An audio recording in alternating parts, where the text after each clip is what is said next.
오늘은 만물의 마지막이 가까웠으니 이런 제목으로 하나님의 말씀을 잠깐 증거할 때 은혜 되시기를 주의 이름으로 축원합니다. 성경적 역사관은 수평적 역사관입니다. 무슨 얘기냐? 긴 직선의 역사다라는 거죠. 왼쪽 끝에는 처음 시작이고 중간은 진행이고 오른쪽 끝은 마침입니다. 시작이 있고 진행이 있고 끝이 있는 게 성경적 역사관이다라는 거죠. 불교의 역사관은 우리와 반대입니다. 윤회입니다. 그냥 돌고 돌고 돕니다. 시작도 없고 끝도 없습니다. 인생이 죽어도 이 생에서 쌓은 업보에 따라서 또 인생으로 태어나기도 하고 미물로 윤회되기도 한다라는 겁니다. 그러나 오늘 읽은 성경은 만물의 마지막이 가까웠으니 라고 시작합니다. 이 말은 말세가 되었으니 그런 뜻이죠. 말세라는 것은 이게 끝말자고 마지막 말자고 시간의 말입니다. 세는 세상 세자입니다. 그러니까 세상의 끝, 시간의 끝, 역사의 끝을 말합니다. 신학적으로 말세의 정의는 이렇습니다. 예수님 초림시부터 예수님 재림시까지의 어간을 말세라고 합니다. 그러니 지금은 우리가 사는 이 시대는 말세입니다. 그 말세 중에서도 지말입니다. 끝 중에 끝이다 라는 말씀이죠. 세상을 보아도 그렇고 우리의 마음을 들여다봐도 그렇고 기후 환경을 봐도 그렇고 내가 나를 깊이 묵상해 봐도 그렇고 교계를 보아도 그렇고 나라를 보아도 그렇습니다. 세상 끝이 정말로 오는 것인가 라는 생각이 든다라는 거죠. 우리 믿는 사람만 그렇게 생각하는 것이 아니고 불신자들도 말세라는 말을 흔하게 쓰고 있습니다. 성경을 보면 더 확실합니다. 마지막 종말은 두 가지입니다. 첫째는 전체적인 종말이 있고 둘째는 개인적인 종말이 있습니다. 전체적인 종말은 우리 주님의 재림의 날입니다. 천사장의 나팔 소리와 함께 구름을 타고 하늘로 올라가심을 본 그대로 다시 오실 날입니다. 세상의 모든 역사가 끝나는 날입니다. 그리고 새하늘과 새 땅이 열리는 날입니다. 천국과 지옥이 우리 앞에 놓이게 되고 그 중에 한 곳으로 우리는 반드시 가야 할 날, 그 날이 전체적인 종말의 날입니다. 두 번째로는 개인적인 종말이 있습니다. 내가 죽기 전에 예수님이 이 세상에 재림을 하지 않으면 나는 개인적인 죽음을 통해서 인생의 종말을 맞을 겁니다. 개인적인 종말이나 전체적인 종말이나 개인에게는 마찬가지로 그것이 이 세상의 끝이고 내세의 시작입니다.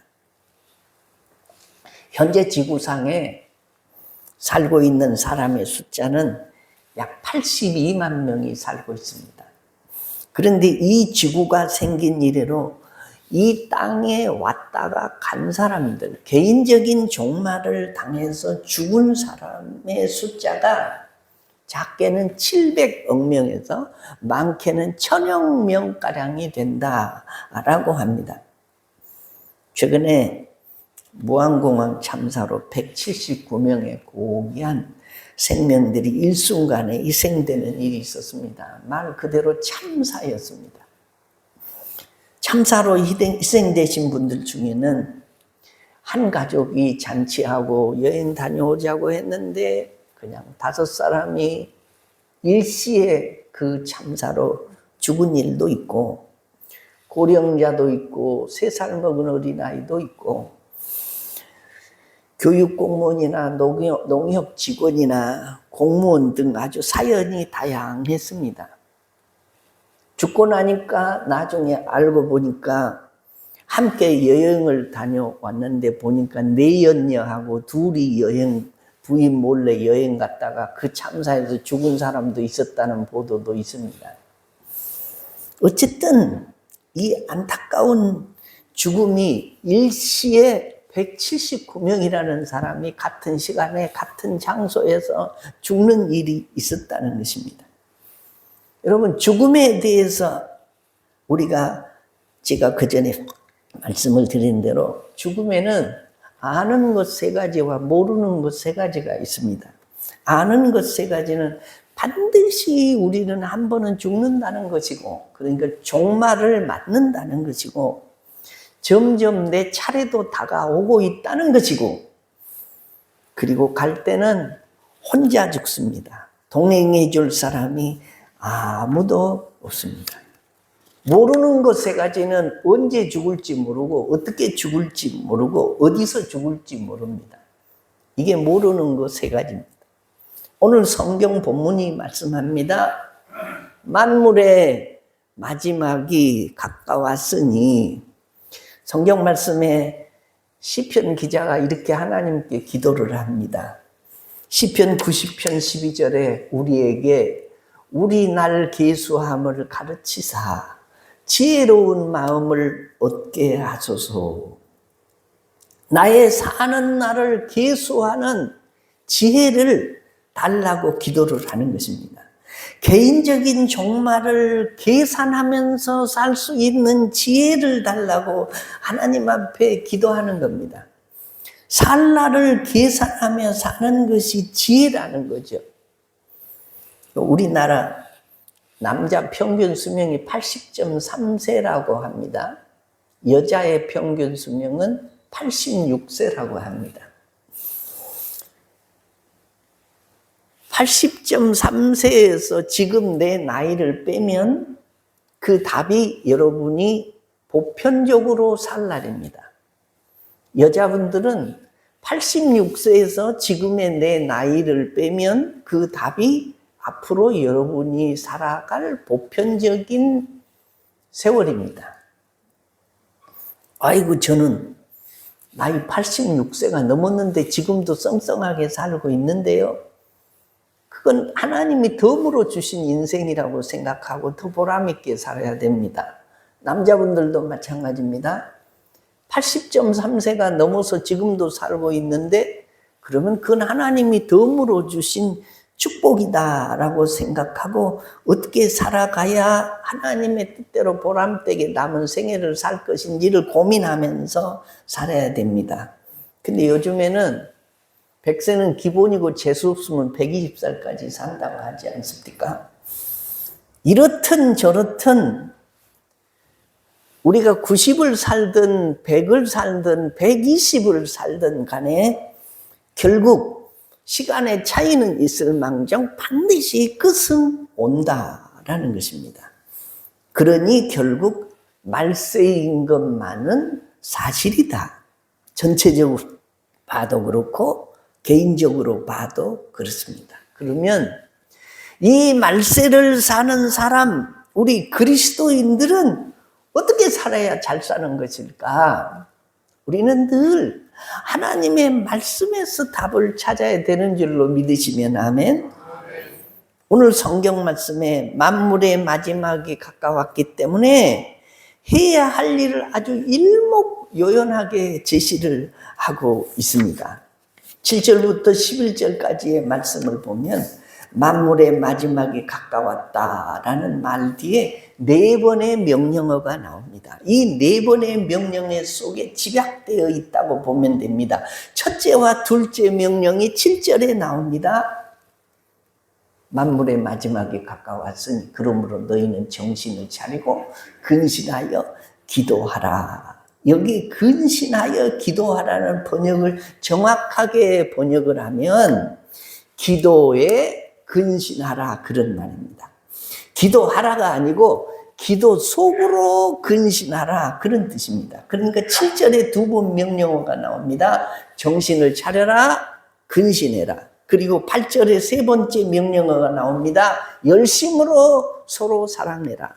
그리고 마지막으로 10절에 네 번째 명령어가 나옵니다. 봉사해라 라는. 정리하면 그렇습니다. 베드로 전서는 마지막이 가까웠기 때문에 성도들에게 진력해야 할 삶의 모양을 알려주고 있는데, 그 삶의 모양은 네 가지로 정리할 수 있습니다. 첫째, 정신을 차려라 라는 거예요. 둘째, 기도 속에서 근신해라. 셋째가 뭡니까? 벌써 잃어버렸습니까? 설교는 듣고 계십니까, 국민 여러분? 열렬히 사랑할 것. 넷째가 뭐지요? 봉사해라. 아, 대단하십니다. 이렇게 살라고 말씀하는데, 이렇게 살려면 우리가 첫째 알아야 할 것은 이 시대 분별입니다. 오늘 7절 말씀에 우리에게 만물의 마지막에 가까웠으므로 정신을 차리고 기도에 근신하라고 가르칩니다. 시대를 분별하고 살아야 되는데, 시대를 분별하려면 정신을 차리고, 정신을 차려야 시대가 분별이 됩니다. 이 말은 마가복음서에서 5장 15절에 군대 귀신 들렸던 자가 돼지 떼에게 귀신이 들어가고 귀신 들렸던 사람이 정신이 온전하여 앉았다 할 때 사용된 말입니다. 고린도전서 5장 13절에 우리가 만일 미쳤어도 하나님을 위한 것이요 정신이 온전하여도 너희를 위한 것이니 할 때 사용된 말입니다. 제대로 된 정신을 가져라, 바른 판단력을 가지라 라는 뜻입니다. 여러분, 세상이 정신없이 돌아갑니다. 무엇이 옳은 것이고 무엇이 그린 것인지 분별하기 어려운 시대를 살아갑니다. 이게 TV만 틀면요, 다 자기들이 옳다고, 자기 편이어야 된다고, 자기를 밀어줘야 된다고, 저마다 다 옳다고 말을 합니다. 뭐가 옳은지 분별하기가 매우 어려운 시대에 우리는 살고 있습니다. 그러나 다 옳은 것이 아닙니다. 하나는 옳고 하나는 그런 것입니다. 어둠과 빛이 다 옳다고 할 수 없습니다. 진리와 비진리가 다 옳을 수 없습니다. 하나는 옳고 하나는 반드시 그러게 돼 있습니다. 그래서 정신을 차려야 이게 분별이 됩니다. 정신을 차리고 기도하라는 말씀입니다. 기도해야 하늘 보좌가 움직이고, 기도해야 영적 분별력이 생깁니다. 깊은 묵상은 기도 중에서 분별이 되는 겁니다. 심히 걱정이 되어서 기도하지 않을 수가 없습니다. 분별력이 필요할 때입니다. 그리스도인의 분별력은 이게 세상 사람들과 다릅니다. 우리가 성경적 프리즘을 가져야 돼요. 이게 무슨 말이냐면, 여러분, 안경에 따라서 세상이 달라 보여요. 빨간 안경을 끼면요, 온통 세상이 빨갛게 보입니다. 파란 안경을 끼면 온통 세상이 파랗게 보여요. 노란 안경을 끼면 온통 세상이 노랗습니다. 그리스도인은, 적어도 하나님을 믿는 사람은 하나님의 말씀으로 세상을 봐야 됩니다. 성경적 안경을 끼어야 됩니다. 믿으시면 아멘. 세상적 시각으로 이 사람이 말한다고 귀를 기울이고 저 사람이 말한다고 귀를 기울여서는 안 된다라는 겁니다. 그러면 성경적 안경, 성경적 시각이 뭐냐? 이 시대에 정말로 우리는 성경적 안경을 껴야 되는데, 제가 가만히 기도하면서 묵상해 보니까 이렇습니다. 요즘에 정치적으로 문제가 복잡하지만 가장 큰 문제는 이게 성소수자 문제입니다. 성소수자. 성소수자를 어떻게 평가하느냐에 따라서 우리의 신앙의 관념이 달라집니다. 성소수자를 사전에서 찾아보니까 사회 일반 보편적인 성 개념을 가지고 있지 않는 사람, 동성애자, 양성애자, 성전환자, 트랜스젠더, 레즈비언, 게이, 이런 사람들이 성소수자들이에요. 동성애, 설명이 길지만은 남자가 남자끼리 이게 성적 행위를 하고 여자가 여자끼리 성적 행위를 합니다. 양성애자가 뭐냐? 어떤 때는 남자들끼리 하고 어떤 때는 여자끼리 하고 자기가 하고 싶은 대로 합니다. 이런 것을 세상 사람들은 잡놈이라고 그래요.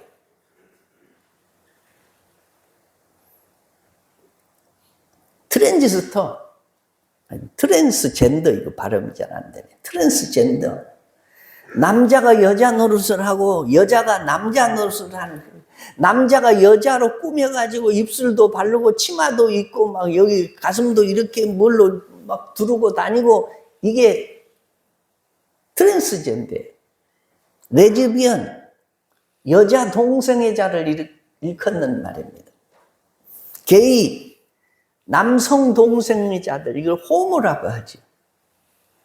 이 사람들은 한결같은 게 있습니다. 하나님이 정해주신 성을 그대로 받아들이지 않고 내가 성을 결정하겠다는 겁니다.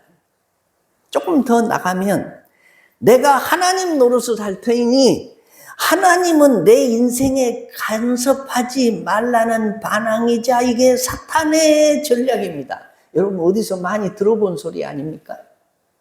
에덴 동산에서 이건 사탄이 아담에게 한 말입니다. 하나님이 먹지 말라고 하더냐? 먹어봐. 그러면 너희 눈이 밝아져서 네가 하나님 되는 거야. 하나님 종살이 하지 말고 네가 하나님 되면 너도 하나님 부릴 수 있어. 이게 사탄의 소리입니다. 하나님을 창조주 주인으로 믿지 말고 네가 하나님 되라는 이 성소수자들을 옹호하는 사람들 속에 깔려있는 사상이에요. 그래서 성경 출애굽기 20장 13절에 하나님이 뭐라고 하시냐? 누구든지 여인과 동침하듯 남자와 동침하면 둘 다 가증한 일을 행함인즉 반드시 뭐죠? 죽일지니 자기의 피가 자기에게로 돌아가리라. 하나님 말씀이에요.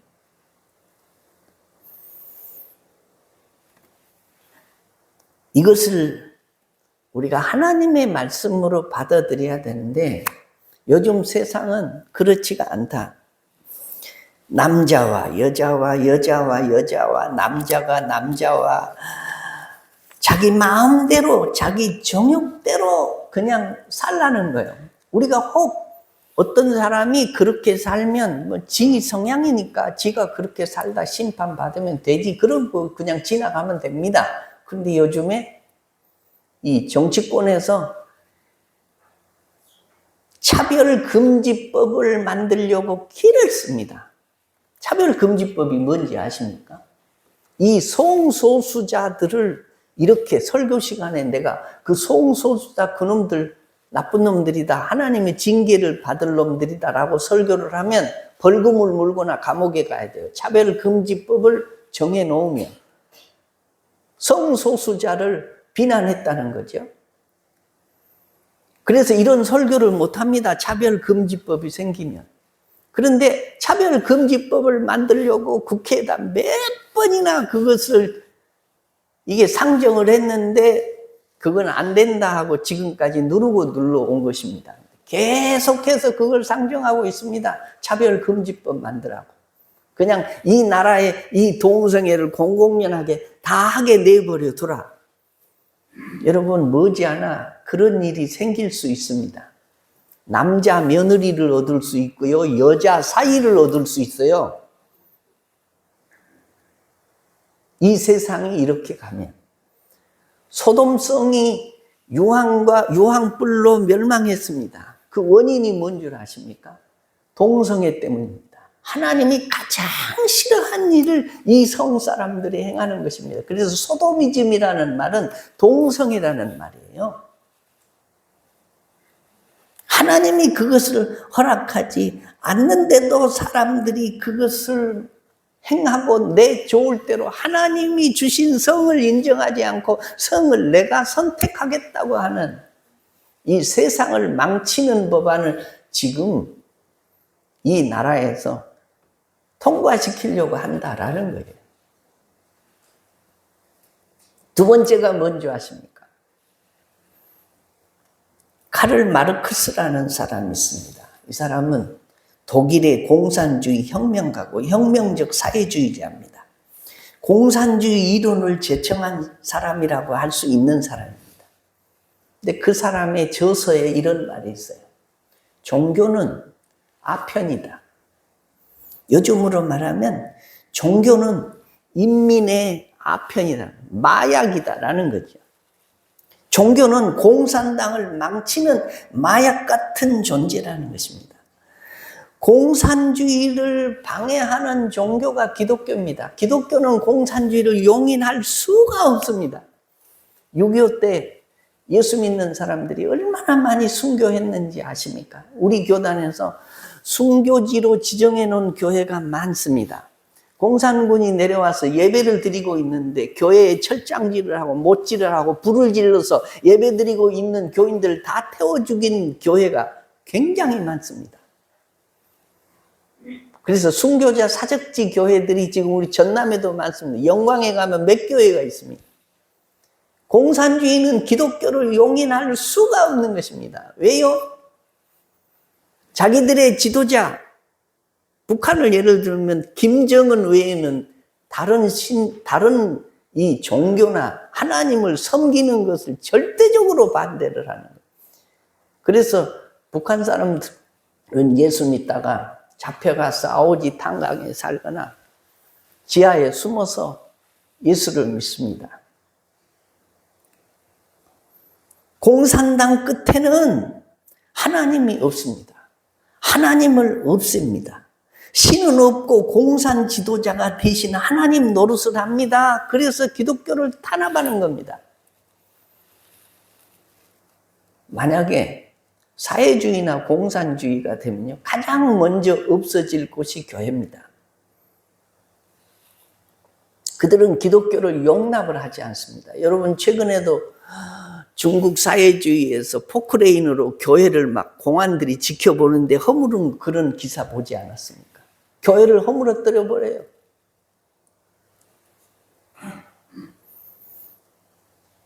공산당 만행이 얼마나 심한지 6.25 때 가장 많이 교인들이 죽었습니다. 예수 믿다가 믿음 지키다가 공산주의자들이 그렇게 무섭습니다. 기독교인들이 정신을 차려야 됩니다. 세상 사람들의 시각으로 현 세대를 바라보면 안 됩니다. 성경적 시각, 하나님의 시각으로 바라봐야 됩니다. 누가 옳고 누가 그른지 잘 모릅니다. 서로 다 자기들이 옳다고 하니까. 그러나 우리는 성경적 안경을 끼고 세상을 봐야 됩니다. 근데 성경적 안경을 끼면 보입니다. 성소수자들의 이 보호법, 차별금지법을 만들려고 하는 사람들이 누구냐는 거죠. 공산당을 괜찮다, 공산화돼도 괜찮다라고 말하는 사람들이 누구냐는 거죠. 그리고 우리가 하나 더 생각해야 할 것은 우리 그리스도인들이 누가 거짓말을 더 많이 하느냐를 봐야 돼요. 거짓말. 성령은 진리의 영입니다. 마귀는 거짓의 영입니다. 거짓을 말할 때마다 항상 제 것으로 말하나니 성경이 그렇게 말합니다. 거짓은 반드시 드러나게 돼 있습니다. 거짓은 사탄에게서 나오는 것이기 때문에 그렇습니다. 우리는 세상을 볼 때에 사람의 말을 들을 것이 아니라 성경적 안경을 끼야 돼요. 하나님이 이 일에 관해서 뭐라고 하는지 기독교인의 시각을 가지고 세상을 바라봐야 된다라는 거죠. 깨어서 우리가 성경적 안경을 다 끼는 여러분 되시기를 주의 이름으로 축원합니다. 두 번째가 뭐냐? 무엇보다 서로 사랑해라 라고 말씀해요. 무엇보다 사랑해야 되는데 사랑은 두 가지입니다. 위로 하나님 사랑, 아래로 사람 사랑. 이것이 온 율법과 선지자의 대강령이다 라고 말합니다. 교회가 새해에 여러 가지 부서 편성을 하는데 주일학교, 여전도회, 식당 봉사, 구역셀 이런 편성을 하는데 목사님, 그 사람은 같은 셀에 두면 절대 안 됩니다. 왜 안 돼? 아니, 그 사람들은요, 서로 남생이 등알이에요. 그래갖고 같은 곳에 놔두면 소리가 나게 돼 있어요. 그러니 절대 같이 두면 안 됩니다. 그래? 그럼 안 되지. 거기서 소리 나면 또 분위기가 좀 흐려지고 이상하게 되니까 그럼 뛰어나야 되겠네. 저도 그런 생각을 하는 겁니다. 이게 무슨 얘기냐. 교인들이 다 서로 남생이 등알이여가지고 같이 두면 안 된다고 교인들이 다 알아. 근데 자기들도 모르겠어요. 다 알아. 그러면서도 같은 교회에서 신앙생활하는데 티격태격하고 지낸다. 우리 교회는 이런 사람들 하나도 없기를 주의 이름으로 축원합니다. 세 번째가 뭐냐? 봉사하라는 거예요. 이 사랑이 어떻게 나타나느냐? 열렬한 형제 사랑이 어떻게 나타나냐? 오늘 말씀 9절과 10절, 11절이 말씀합니다. 마지막 명령어가 뭐라고 했습니까? 봉사하라는 거예요. 섬기는 거죠. 형제 사랑, 그리고 형제 사랑의 마지막 결론이 뭐냐? 이게 섬기는 거예요. 디아코네오. 왜 하나님은 우리에게 명령하십니까? 봉사는 이게 필연적인 문제이기 때문입니다. 구원의 문제만 해결되면 내 신앙은 끝났다고 생각하는 사람이 많이 있습니다. 천당만 가게 된다면 그것으로 모든 신앙 활동의 문제가 다 해결된다고 생각하는 사람이 있습니다. 천만의 말씀입니다. 우리는 어린아이인 채로 있어서는 안 됩니다. 우리는 자라가야 됩니다. 자랐다는 증거가 뭡니까? 섬기는 겁니다. 봉사하는 겁니다. 어릴 때는 다 돌봄만 받지만 장성하면 부모도 섬겨야 되고요. 형제도 섬겨야 되고요. 이웃도 섬겨야 돼요. 봉사는 그냥 하는 게 아니라 하늘의 상급을 준비하는 겁니다. 심는 것입니다. 예수님이 어린 소자에게 냉수 한 그릇 대접하는 것도 하늘에서 결단코 상을 잃지 않으리라 말씀합니다. 말 한마디 하는 것도 하나님이 다 헤아리시겠다고 말씀합니다. 심은 대로 나고 뿌린 대로 거두고 행한 대로 갚으시겠다는 겁니다. 천국에 가가지고 내가 심은 것이 없어, 뿌린 것이 없어, 봉사한 것이 없어 그러면 개털 모자나 쓰고 천국에 있으면 천국도 천국처럼 그런 기쁨이 아닌 곳일 수도 있습니다. 우리가 구원을 얻되 이런 사람들을 성경에서는 불 가운데서 얻는 구원이다 라고 말씀한다라는 거죠. 우리가 거듭나고 성령을 모시고 하나님의 자녀로 세상을 살아가면 늘 드려야 돼요. 시간 드리고 물질 드리고 그 다음에 은사 드리고 이것이 봉사입니다. 봉사에는 반드시 상급이 따릅니다. 이 땅에 사는 동안 내가 만나는 모든 일 속에는 상급이 들어있는 줄로 믿으시면 아멘. 교회를 섬겨요. 가정에서 강팍한 남편을 만났어. 강팍한 아내를 만났어. 자식이 속을 썩여. 경제적 가난도 있어요. 관계적 고통도 있어요. 나라도 혼란해요. 천재지변도 있어요. 내가 만나는 모든 일 속에서 내가 하나님 편에서 내 육신과 시간과 물질을 그곳에 투자하고 드리면 반드시 상급이 오는 줄로 믿으시면 아멘. 그래서 내가 자식이 막 속을 썩여. 그런데 거기서 내가 성경적인 시각을 가지고 그 자식을 믿음으로 대하면 그 일도 하나님 나라에 가면 상급으로 남는 줄로 믿으시면 아멘. 다시 말씀드리지만 내가 만나는 모든 일 속에는 상급받을 기회인 줄로 믿고 잘 심으라 그런 말씀입니다. 사랑하는 성도 여러분, 오늘 제목이 뭐예요? 금방 또 까마귀 고기 잡수시고 오늘 제목이 뭐예요? 만물의 마지막이 가까웠으니 정신을 차리고 근신해서 오늘 성경이 뭐라고 합니까? 네 가지를 하라라고 말씀해. 만물의 마지막이 가까웠으니 정신을 차리고 근신을 해서 기도로 요 세상을 분별하는 지혜를 가지라는 거죠. 근신해라. 그리고 열렬히 사랑해라. 그리고 봉사해라. 이것이 말세를 사랑하는 성도의 자세다라는 겁니다. 사랑하는 성도 여러분, 내 자신을 들여다보나 세상을 보나 세상의 모든 천재지변이 일어나는 것을 보나 사람들의 강팍함을 보나 나라의 혼란스러운 것을 보나 어디를 봐도 교계를 봐도 성경을 봐도 어디를 봐도 지금 말세인 것이 사실입니다. 믿어지시면 아멘. 이럴 때 정신을 차리고 기도로 근신하고 열렬히 사랑하고 봉사하는 일에 자신을 들여서 우리 다 하나님 나라에 갔을 때에 착하고 충성된 종아, 네가 내가 말세 이렇게 살라고 했더니 그렇게 살아서 천사들의 수종을 받으면서 면류관 씌워주시고 영생하고 에덴 동산 같은 그 천국에서 영생하고 복락하는 믿음의 종들 되시기를 주의 이름으로 축원합니다.